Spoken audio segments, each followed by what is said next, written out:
Daily Plaza filled up, city streets shut down for an anti-Trump protest. Today, demonstrators in Chicago coincided with protests all over the country.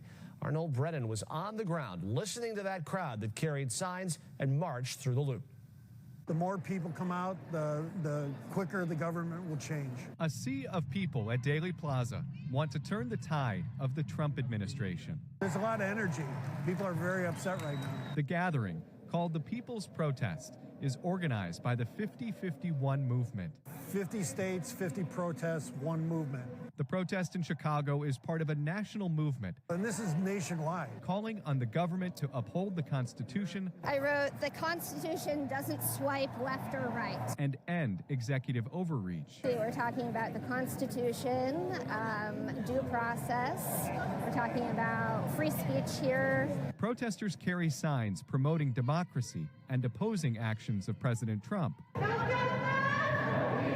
At least one protester doesn't need a sign. I really believe in power of the people. Because she's dressed as a symbol. I've been taking a beating. I'm off my pedestal and got knocked down by really thugs and tyrants. Lady Liberty says she fears for her future. So many loved ones are hurting, whether it's economically or because they worry about ICE or because they are trans or gay. It's the second Saturday in 2 weeks that a protest against President Trump has taken over Daily Plaza, a movement of people who vow to keep moving for change.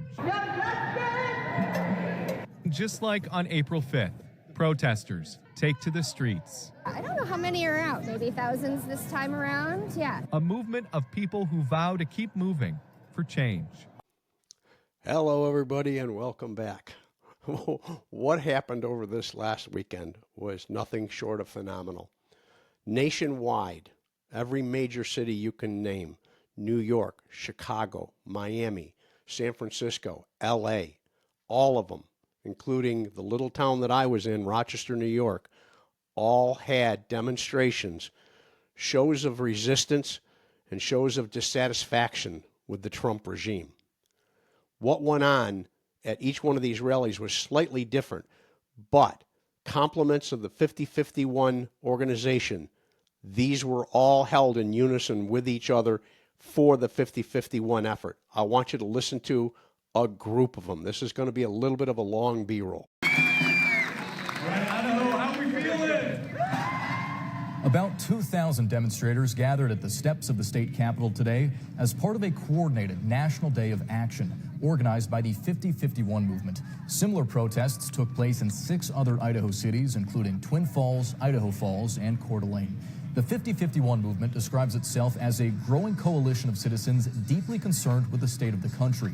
Idaho 50-51 says their mission emphasizes defending democracy and limiting government overreach. Organizers say the theme of today's protest was Step Up, to illustrate the steps required to make change, which the group says all starts with protest.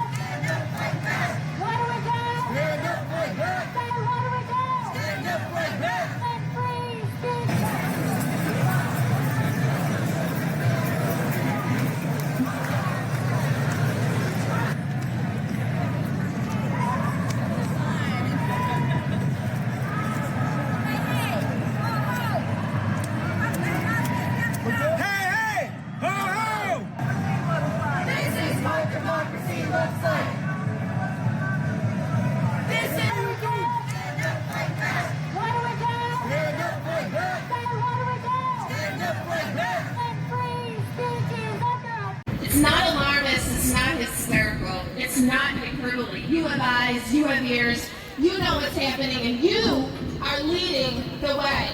You are the conscience of this community. You are the conscience of this country. You are the reason we have hope. Keep leading, keep pushing. You are way ahead of your elected leaders, and you need to demand that they join you. I can't let you.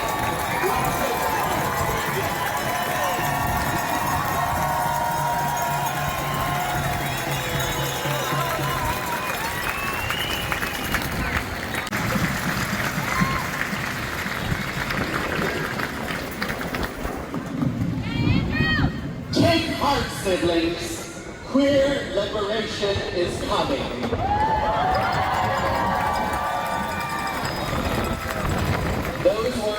reference the words of Larry Feinberg, the University of Rochester, in the Rochester's Campus Times, announcing Rochester's chapter of the Gay Liberation Front in 1970. Today we stand on the shoulders of leaders like him in our movement for queer justice and liberation, a fight that I know we will win.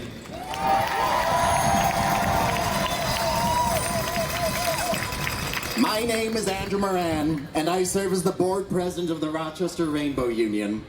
I'm a proud, gay, Chicano man, a transplant from Los Angeles, the grandchild of immigrants, and the descendant of peoples whose land was stolen from them.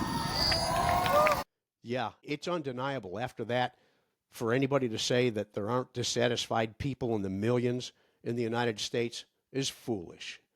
It's rather obvious that what the Trump regime is up to is not satisfactory, is not satisfying, and is not tolerable by we the people. There are strong voices out there that are speaking out. And if this is the beginning, only the third week of the protests, imagine what it'll be by midsummer. There's going to be protests nationwide all summer long. I'm planning on trying to make one down in D.C., out in front of the White House. I would prefer it there. If not, I'll be at the Washington Monument, but that's to come sometime in the middle of the summer.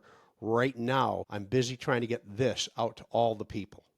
Okay, ladies and gentlemen, I don't want to take a long time on this one here. I know it's the Easter weekend. I know this podcast is unexpected, but I thought it was necessary for everyone to see what was going on in real time.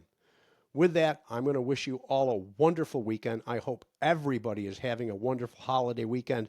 Happy Easter to all, and thank you for allowing me into your home. Good night.